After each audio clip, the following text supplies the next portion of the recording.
What's going on, family? This is your girl Leah back with another video. The word today is stand on the promise. Stand on your promise, guys.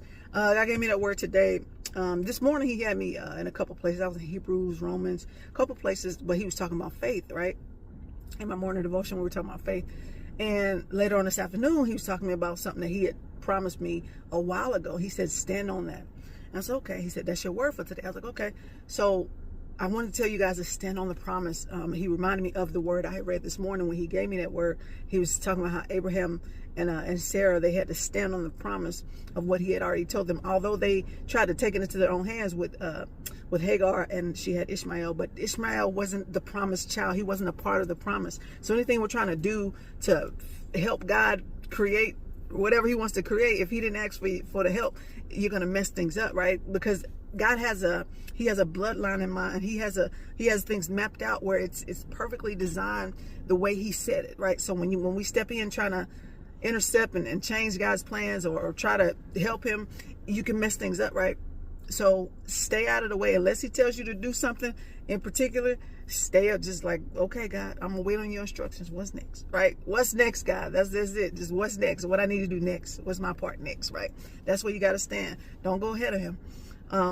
But stand on those things. Those things that you've been praying for, that God promised you is going to come to pass. The promise still stands. That deliverance for that family member still stands. That house still stands. That marriage still stands. That whatever you want, it still stands. If it's in accordance with what God wants for your life and for your bloodline, it still stands, right? Because if God gave you that dream, that vision, that promise, whatever the case may be, it still stands. The promise still stands. It don't change because circumstances change. It don't change because things didn't go the way we thought it was going to go. It don't change because it didn't come out the way you thought. But God is like, even that was a part of the plan. Even what you didn't think was supposed to happen was supposed to happen for me. You get what I'm saying? That's how God works. Even though Abraham and them tried to do it themselves and help God with his promise, it was still supposed to happen that way, just so God could show you, I have the key. I have the book to your life. I have the last say. So I am God. This is what he was trying to tell them. The promise still stands. The promise still stands, okay?